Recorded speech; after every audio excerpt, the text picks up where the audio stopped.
Hello, I'm the Oliver Pickard and welcome to the channel. Now then, as you can probably hear, I'm a bit ill. It's only a throat thing. I think I'm not dying any more than usual. I hope. And it's only just started today. So, I think I'm alright. But anyway, she'll be gone in 3 days. I'm never ever ill for more than 3 days ever in my life, so I'll be fine. I hope you can understand me. Right. Today, guys, my cassette still hasn't come.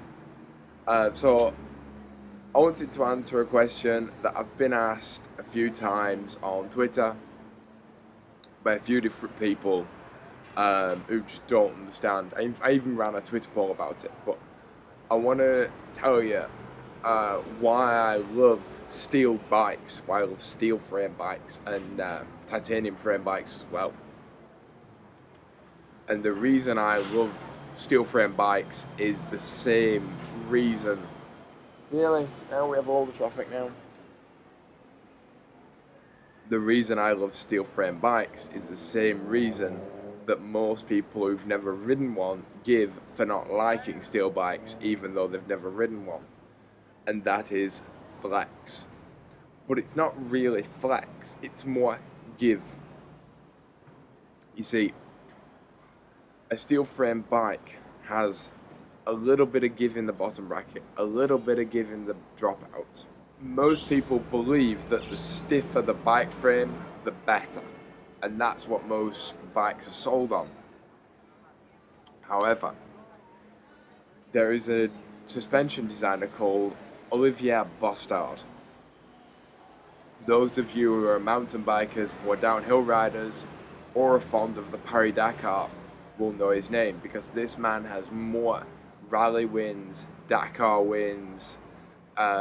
He was the suspension designer for the Sun team in the 90s, creator of suspension for Cedric Gracia and Nicole Valeurs, Anna Caroline Cushinson, like a bunch of awesome talent.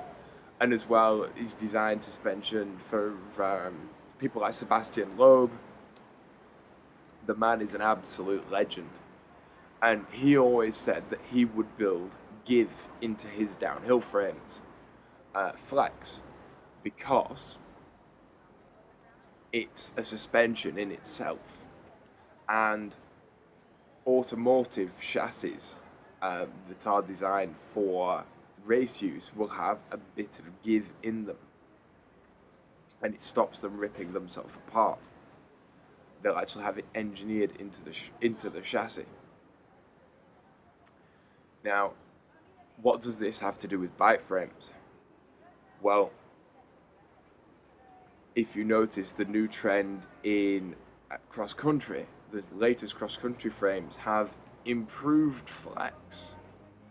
I know that Specialized's new, extremely cool looking cross-country frame has flex designed into it, the hardtail that is. And the reason is that flex allows the bike to follow the contours of the road better than a super stiff frame. Super stiff suspension on a car makes the car skip when it hits a bump, whereas flex or give in the suspension allows the car to follow the contour of the road rather than slamming and hitting the bumps. And the same applies to a road bike. Now, we use larger wheels in most cases than a lot of cars, but the actual fundamentals are still the same. So what does this have to do with road bikes? Surely road bikes are different. Well, not really. The basics of engineering are still the same. The basics of suspension design, well, the whole science of engineering as a suspension design is the same. It doesn't matter whether it's a racing car, it doesn't matter whether it's a motorcycle, it doesn't matter. Now, engineered flex is a good thing, and it's the reason why more carbon fiber race bikes are being fitted with wider tires, because it allows for improved cornering speed, and it allows for greater absorption of bumps, and it makes a faster ride, especially on the downhill.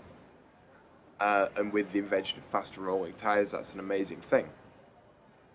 But it's also to allow a bit of mechanical sympathy, because if you ride one of the slightly older carbon fiber frames that are super stiff,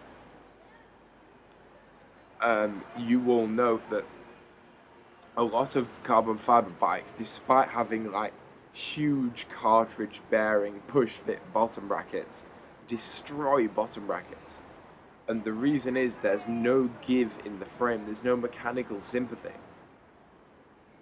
So the bottom brackets end up destroying themselves, because the force that goes into a crank as you pedal looks like a canoe rowing a boat.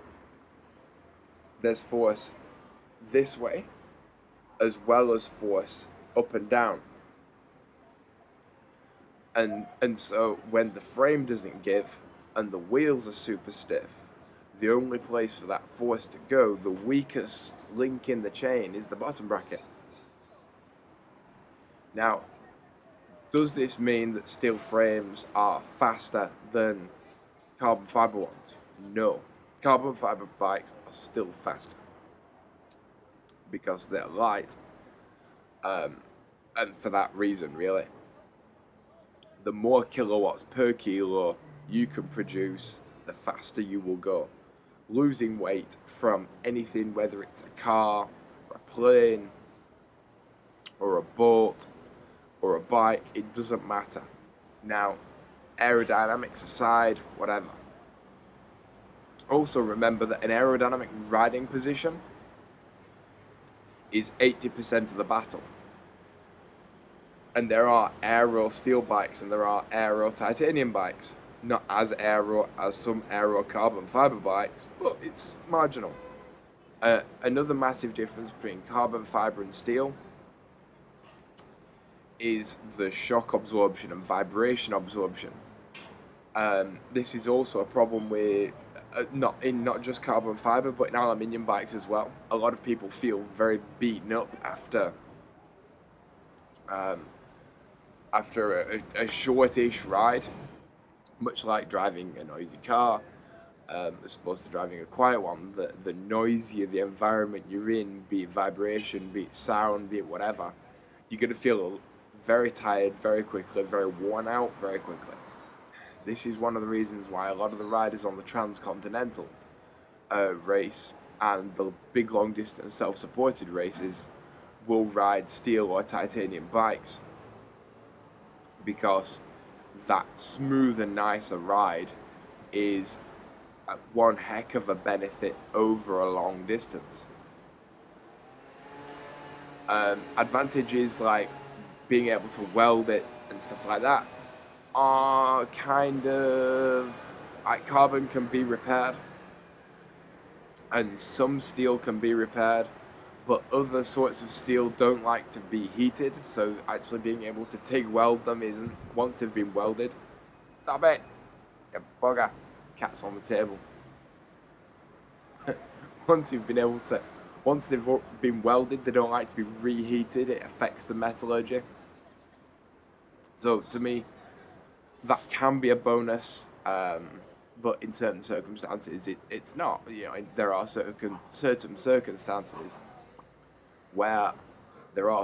circumstances where a carbon fiber frame is actually more repairable nowadays than a steel frame.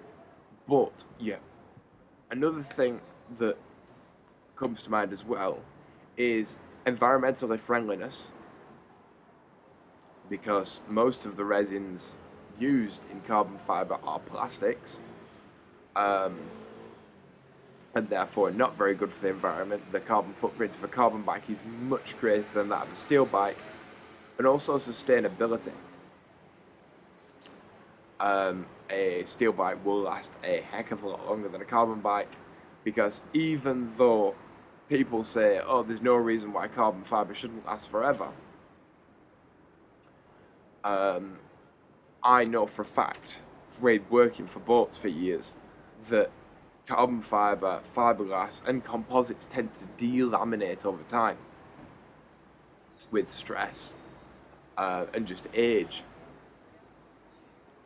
And also, I look at things like Trek's ISO speed decoupler. Now, Trek for a lot of years in mountain biking were known as a hugely sustainable brand because they used to use bushings instead of bearings in the suspension and have little grease nipples so you could keep greasing it and they'd last forever. But I look at something like a modern Trek with its ISO speed decoupler, and in Spain rubber rots because of the heat and because of the UV, and I wonder how long that chunk of rubber is going to last. And when that chunk of rubber goes, in 10 years time, in 15 years time, are you going to be able to get another one? I don't know. You know, and are people going to be like chopping up pieces of inner tube to stick in their ISO speed decoupler? I simply don't know. That's a question I can't answer, and probably Trek can't answer. You know, you may be out there looking for new old stock Trek Madone ISO speed decouplers on eBay in the distant future. And a lot of people don't care about that because they want the newest thing. And the newest thing, fastest thing, whatever. Which is fine. But the bike I ride is 30 years old, you know, and is as good now as it was 30 years ago. It's 1990, 1991, so it's 26, 27 years old. It's not as old as I am, though, and it's in a damn better shape than I am currently. Although it hasn't got a cassette on it, but neither have I. So, yeah. Doesn't matter, really, what you ride. As long as you love your bike, and as long as you're having fun on your bike, it doesn't matter. It doesn't matter what other people's opinions are of it, whether it's fluorescent pink like the Pink Panther, it doesn't matter what colour it is. As long as you love it and you're having fun on your bike, that's the important thing. Alright guys, I feel like I'm dying, so I'm going to end the video here. I'm going to go to bed. Edit this video in bed and then post it up. Stay safe out there, stay seen, and I'll see you all in the next video.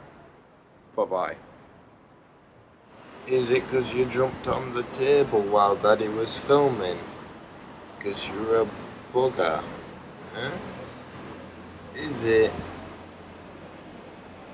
You got a new colour? Fancy? You're not a fan of it, are you? Really? Right, say bye-bye everybody. Bye-bye everybody. You good girl. Take me to clothes. Don't fall off the balcony.